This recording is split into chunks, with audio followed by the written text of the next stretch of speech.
सोच, ज्ञान थोड़ा सा भी अगर उसमें कम है तो वो नील सरस्वती का यदि आवाहन करे, माँ नील सरस्वती स्तोत्र का पाठ करे, माँ नील सरस्वती की स्मरण करे, तो उसकी विवेक, उसकी बुद्धि तीव्र होती है, श्रेष्ठ होती है। और सुनो पार्वती, यदि मान लो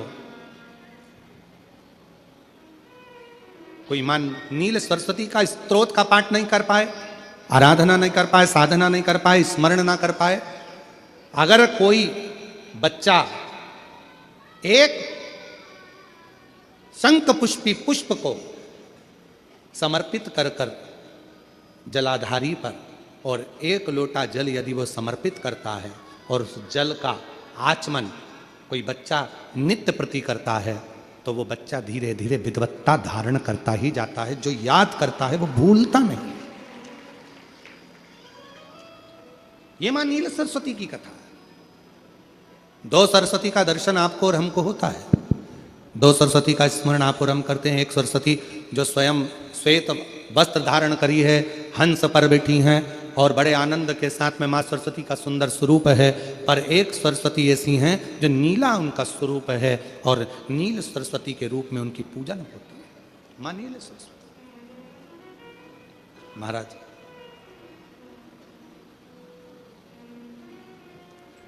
जैसे कोई कोई बच्चे ऐसे होते हैं कि जन्म लेने के बाद में उनकी राल टपकती रहती है, विद्वान नहीं हो पाते, पलंग पर पड़े रहते हैं, पांव हाथ काम नहीं करते हैं और डॉक्टरों का इलाज चलता रहता है पर वो रिटर्न नहीं आ रहा है। ये इनको बढ़ाओ ना। बच्चों की मुख से राल टपकती रहती है, विद्वत्ता नहीं रहती, माइंड थोड़ा सा कमजोर होता है और शरीर भी उनका थोड़ा शिथिल रहता है। शरीर तो कई लोग कह देते हैं कि ये बच्चा थोड़ा जल्दी जन्म ले लिया इसलिए ऐसा हो गया, प्रीमेच्योर हो गया, ऐसा हो गया, वैसा हो गया। दवाइयाँ भी चलती हैं, इलाज भी चलता है पर उसका कोई लाभ नहीं मिल पाता और वो बच्चा पलंग पर पड़ा रहता है, राल टपकती रहती है, बुद्धि काम नहीं करती। छोटे छोटे भले वो 20 साल का हो गया पर 8-10 साल के बच्चों जैसी उसमें विवेकता होती है, बुद्धि होती है। मेरा निवेदन है उन माताओं से, थोड़ी मेहनत आपको करना पड़ेगी उस बच्चे के। अष्टमी, नवमी और चतुर्दशी 3 तिथियां पकड़ कर रखना।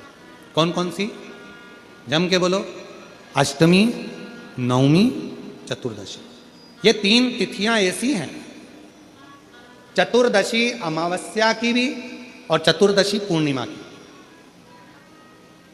अष्टमी नवमी अमावस्या की भी और अष्टमी नवमी पूर्णिमा की। ये वो तिथियां हैं जिन तिथियों में मां नील सरस्वती का स्तोत्र का पाठ कर कर एक शंख पुष्पी पुष्प, एक अपारिजात का पुष्प जलाधारी पर रखकर 7 बार अगर जल का पात्र से जल चढ़ाया जाए और उसी जल को कटोरी में झेल लिया जाए, उस जल को 3 दिन तक लगातार यदि सुबह दोपहर शाम रोज उस बच्चे को देना चालू करिए, उसके हाथ पैर भी काम करना प्रारंभ करेंगे, उसकी बुद्धि भी काम करना प्रारंभ करेगी।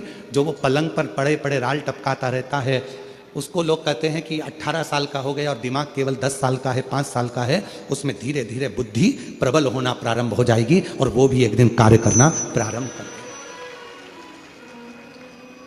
जिसको प्रीमेच्योर बच्चे भी कहते हैं। लोग कहते हैं ये बच्चा जल्दी हो गया था, ये बच्चा बीमार पड़ गया था, बचपन में इसको कोई इंजेक्शन ऐसा लग गया था, बचपन में ऐसा हो गया था, बचपन में वैसा हो गया था, गर्भाशय का जल उसके मुख में चले गया था, तो ये बच्चे की ऐसी गति हो रही है।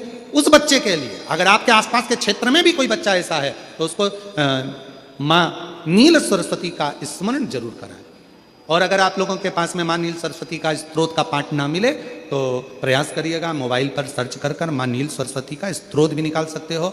बाजार में से गीता प्रेस गोरखपुर की किताब में भी ला सकते हो, पढ़ भी सकते हो, घर में उसका स्तोत्र का पाठ भी कर सकते हो। मां नील सरस्वती स्तोत्र का स्मरण और बड़े भाव के साथ करें स्मरण। और कोई कोई माताएं कह देती हैं, कोई बच्चा कह देता है मम्मी मुझे याद नहीं होता, याद करता हूं परीक्षा हॉल में जाकर भूल जाता हूं, मैं कुछ पढ़ता हूं बाद में जाके भूल जाता हूं, स्मरण में नहीं रहता। तो उनसे भी निवेदन है, आप मां नील पाठ नहीं पढ़ सकते, स्तोत्र नहीं कर सकते, संस्कृत में नहीं पढ़ सकते, तो मां नील सरस्वती के नाम से अष्टमी, नवमी और चतुर्दशी के दिन एक शंख पुष्पी पुष्प को, नीला कलर का जो फूल होता है बेल में लगा होता है, जो शिव जी को अति प्रिय होता है, उस पुष्प को आप जलाधारी पर रख दीजिए। जलाधारी जानते हो ना सब लोग, शिवलिंग पर नहीं, जलाधारी पर रख दीजिए और जल चढ़ाना 7 बार प्रारंभ करिए। बाबा देव अधिदेव महादेव आपको याददाश्ता में प्रवर करेगा। परीक्षा हॉल में जितना तुम याद कर कर गए हो, अच्छी मेहनत कर कर गए हो, तो भूलोगे नहीं, तुम्हारी बुद्धि तीव्र होती चली जाएगी, प्रबल होती चली।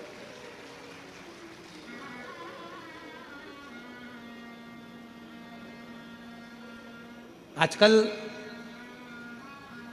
आयुर्वेद में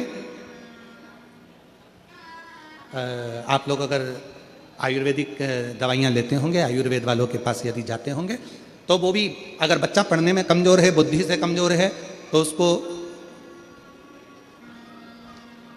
शंख पुष्पी की चाय पीने का भी कहते हैं। बाजार में आती होगी शायद, है? भैया कह रहे हैं कि बाजार में वो चाय भी मिलती है, नीली चाय।